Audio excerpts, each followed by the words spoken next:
Bonjour. Aujourd'hui, dimanche 9 octobre 2022, je vous présente l'audio FJ 2022 numéro 20 sur le thème de la réunion, chapitre numéro 24, importance capitale du pardon qui veut dire par le don de la paix. Importance capitale, oui, pour nous et notre autre.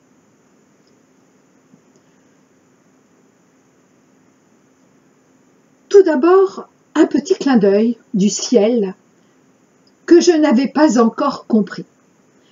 J'avais bien sûr remarqué que la miniature que j'avais choisie pour introduire mes audios depuis quelque temps était dans les bleus. En fait, c'est parce que avec celui de ce jour, donc le 5e dans cette symphonie de bleu, ils ne sont qu'un seul audio, ai-je entendu. Je ne pensais pas faire un audio si tôt. Le dernier est quand même très récent. Mais ainsi que nous l'avons tous remarqué, les événements se précipitent, certes au niveau humanitaire et terrestre, mais bien sûr pour ce qui nous concerne directement en tant que collectif Flammes Jumelles. Et ces événements se précipitent, donc à la fois événements collectifs mais surtout personnel, se précipite également dans le sens de la précipitation alchimique. Nous sommes aujourd'hui en plein l'énergie de la première très puissante pleine lune de ce mois d'octobre 2022 et de l'année 2022 également. Énergie ayant commencé le 6 octobre et se réalisant complètement le 15 octobre. Le dimanche 16 octobre 2022, donc pile dans une semaine, sera la concrétisation parfaite de cette première récolte capitale. Nous avons prononcé nos vœux définitifs pour notre croisée des chemins entre l'ancien et le nouveau. Lors de la nouvelle lune de fin septembre 2022, où nous avons commencé ensemble, en tant que collectif Flammes Jumelles, à franchir la porte de qui nous sommes vraiment et de qui sont vraiment ou de ce que sont vraiment nos couples dit du collectif Flammes Jumelles. De la conscientisation de la vérité du rêve du couple qui a accompagné les 9 premiers mois de l'année en cours, nous nous dirigeons tout droit vers l'accomplissement de la vérité du bonheur du couple jusqu'en 3D. Et pour ce mois d'octobre 2022, annonçant la vibration générale de l'année 2023, je viens d'entendre ces mots exacts, l'accomplissement de nos choix d'âme. Ce qui est en train de nous être présenté peu à peu, chaque jour après chaque jour de ce mois d'octobre, et nous n'en sommes qu'au début de ce mois. Cela signifie donc que l'année 2023 sera l'accomplissement de nos choix d'âme,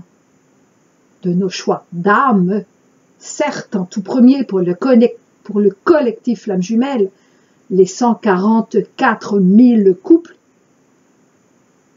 puis pour ceux que j'avais appelés les 144 000 et plus, c'est-à-dire tous ceux sur la voie de l'amour véritable, et donc pas uniquement notre collectif.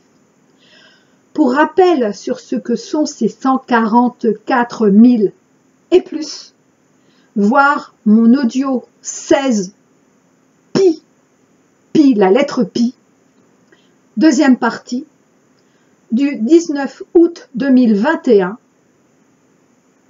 transfiguration à compter du 22 août 2021 des 144 000 et plus en retrouvailles.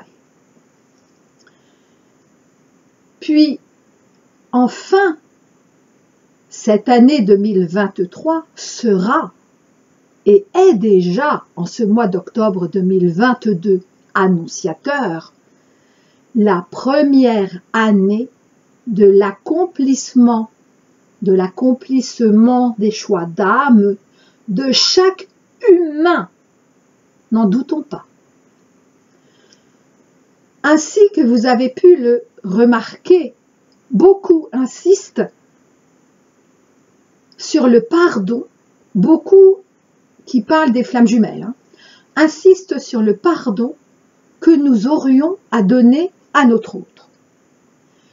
Et que, contrairement à ce que nous pourrions en penser, cela n'est pas si simple. Ni pour lui de le demander, ni pour nous de le lui donner.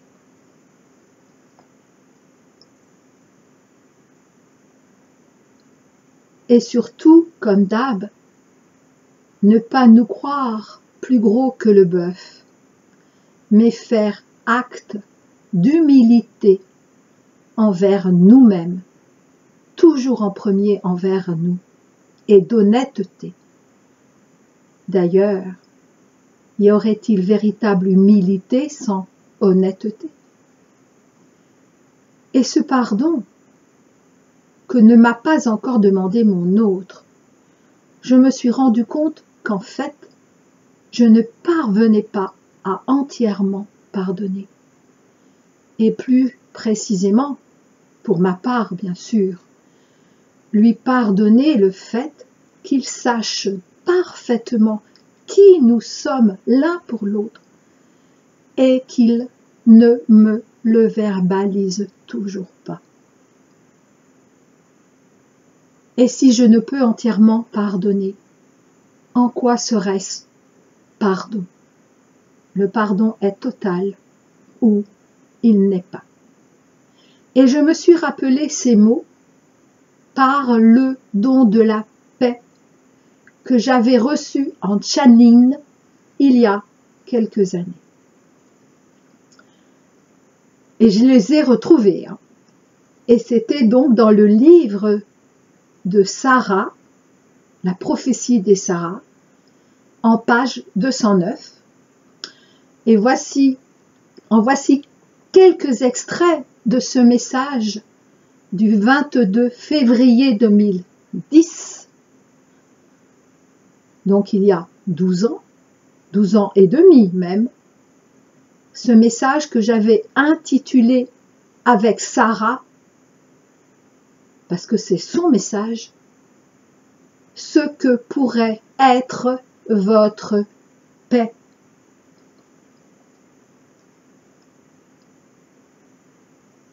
Sans la paix, vous ne pouvez vous sentir bien de manière durable.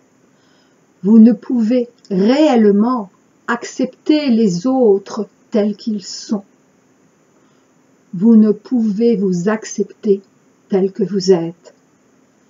Car sans la paix, vous ne pouvez accepter les autres en leur entier, comme vous ne pouvez vous accepter complètement. Vous ne pouvez vous accepter avec vos soi-disant faiblesses, erreurs et massacres en tant que bourreau comme en tant que victime. Et pourtant, sachez bien que tous, vous avez expérimenté les deux aspects de chacune de vos qualités divines. Alors, À présent que vous avez fait le tour et les détours de toutes ces manifestations duelles, pourquoi ne pas les réintégrer définitivement en votre propre unité divine?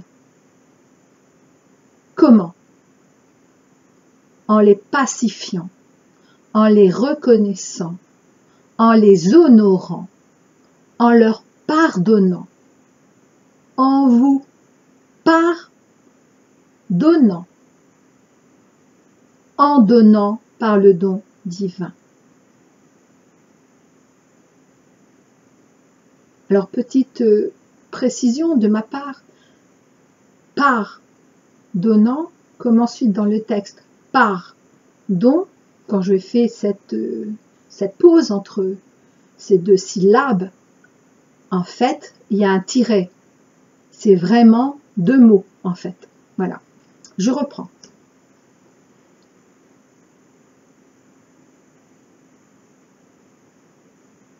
Accueillez et appelez la paix en vous, en acceptant tout ce que vous avez pu faire, ne pas faire, et tout ce que les autres ont pu vous faire ou non. Comment? Dans l'union de la dualité-unité. Appelez sur vous la paix, en premier lieu sur vous seul, en chacun de vos aspects. Ressentez-la, acceptez-la, vivez-la, soyez-la. Ensuite, pour ce qui est des autres, vous n'aurez rien à faire. Vous n'aurez même pas à appeler la paix sur eux. Vous pourrez seulement accepter qu'ils en soient là où ils en sont et que, lorsqu'il sera temps pour eux d'appeler leur propre paix, alors vous pourrez les y inviter, mais pas le faire à leur place. Est-ce que je le fais à votre place?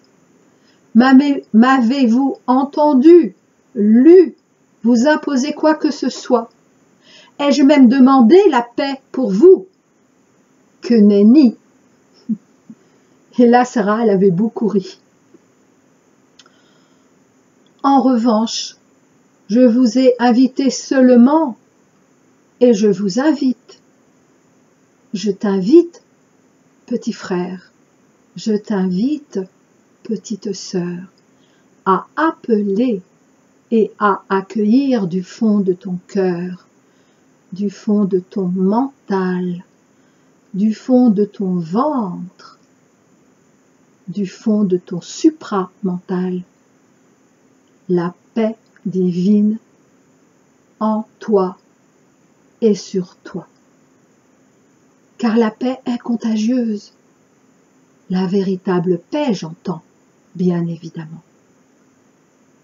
La paix se propage et a commencé à se propager sur votre terre par et pour tous ceux qui se reconnectent d'eux-mêmes, j'insiste, d'eux-mêmes, à leur paix intérieure. Ainsi, ils se permettent non seulement de définitivement ancrer en la paix toutes les autres qualités divines que sont l'amour, la joie, la douceur, la sagesse, la sécurité, l'abondance, l'harmonie, mais aussi et surtout peut-être la foi dans l'union du Saint-Esprit.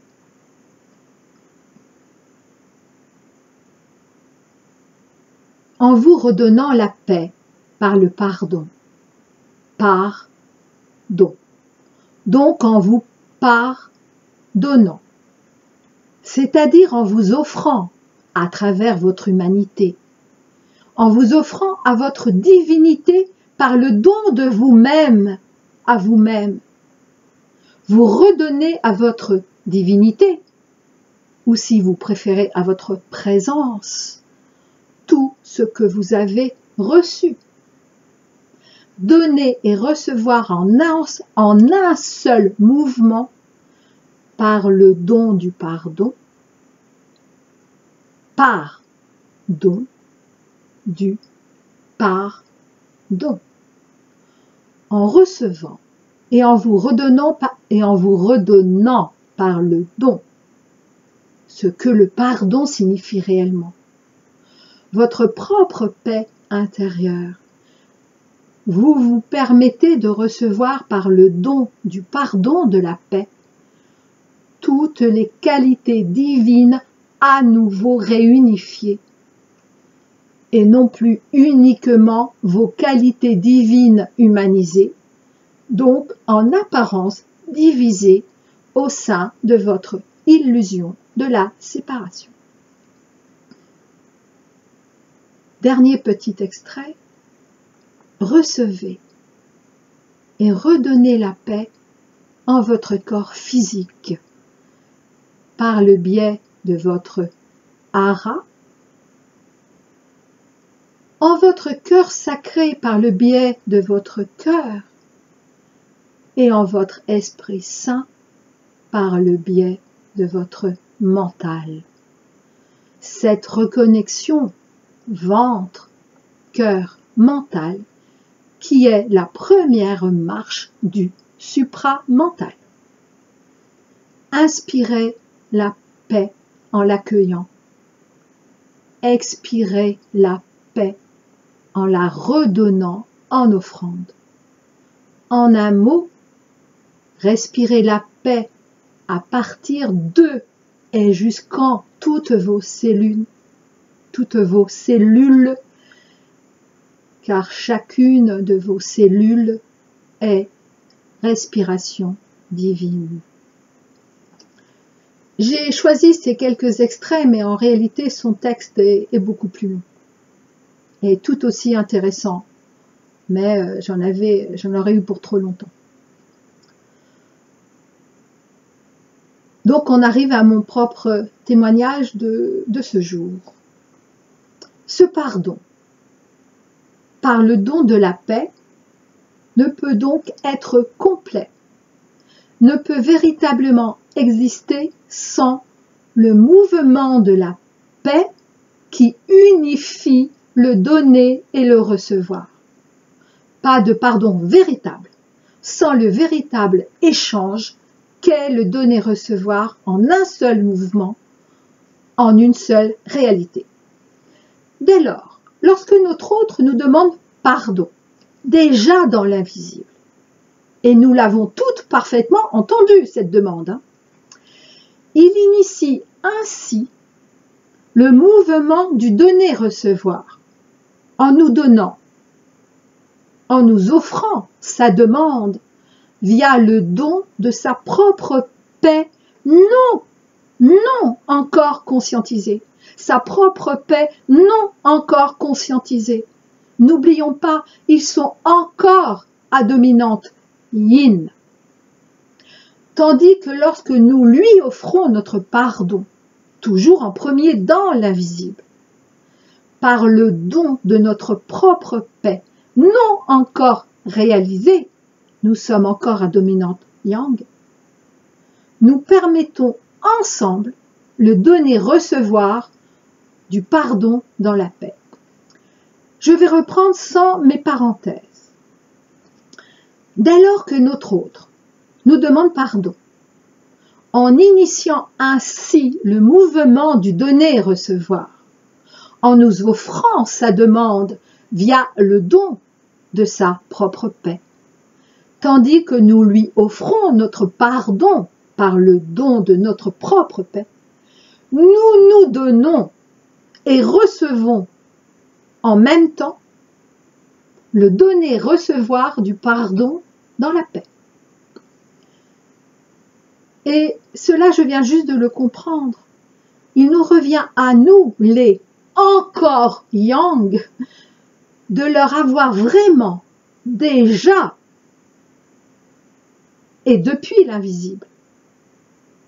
Donc de leur avoir réellement pardonné. Sinon, ils ne pourront nous demander pardon dans le visible. Car si cela est difficile pour nous de tout leur pardonner, si c'est encore difficile pour nous de tout leur avoir pardonné, c'est encore plus délicat pour eux de nous le demander.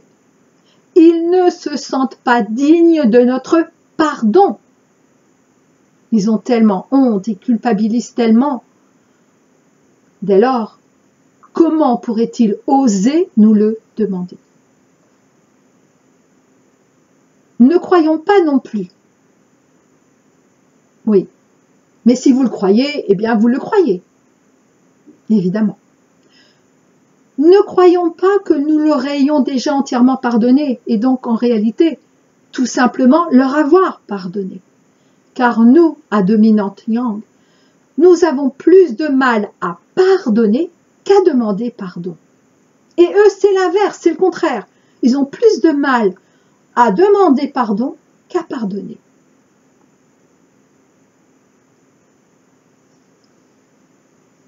Ce pardon, par le don de la paix, qui est le véritable donner et recevoir, en premier dans l'invisible, toujours en premier dans l'invisible. Ce pardon est notre don de la paix, de l'amour et de l'harmonie à notre autre. Lorsqu'ils nous le demanderont, c'est-à-dire véritablement par le don de leur paix, jusqu'en 3D, c'est-à-dire nous le demanderons véritablement en 3D, et non comme ils aient pu déjà le faire, même en 3D, hein, et que nous ayons pu croire leur avoir vraiment pardonné. Donc, lorsqu'ils nous le demanderont, cette fois-ci, cela sera le début de l'accomplissement de notre couple, parce que ce sera l'accomplissement du pardon.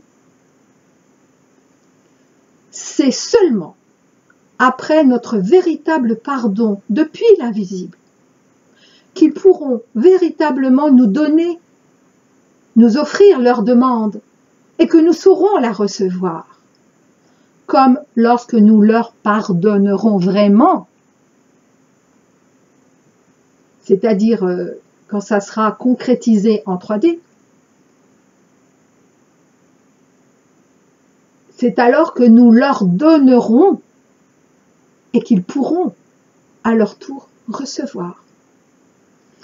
Ensuite, nous nous donnerons et nous nous recevrons mutuellement en même temps, car nos complémentarités, encore un petit peu opposition, oui, opposition, je rappelle que nous ne fonctionnons pas pareil, et tant mieux, c'est les choix que nous avions faits, en fait, c'était le choix de notre âme.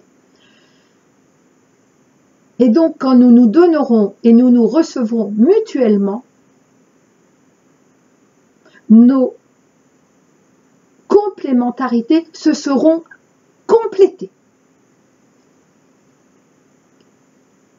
La paix est la première marche de l'ascension de notre couple.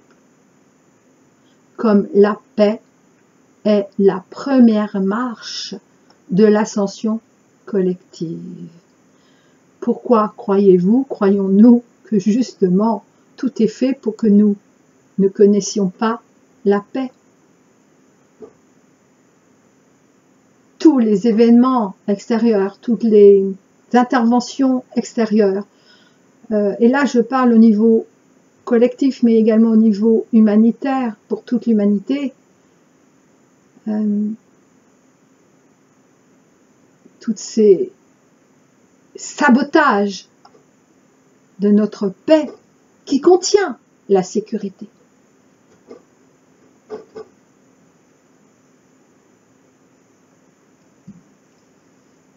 Mais vous savez déjà tout cela, n'est-ce pas?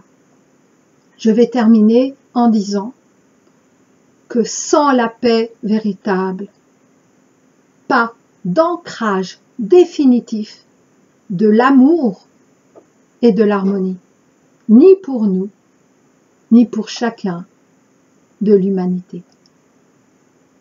Je vous dis à très bientôt.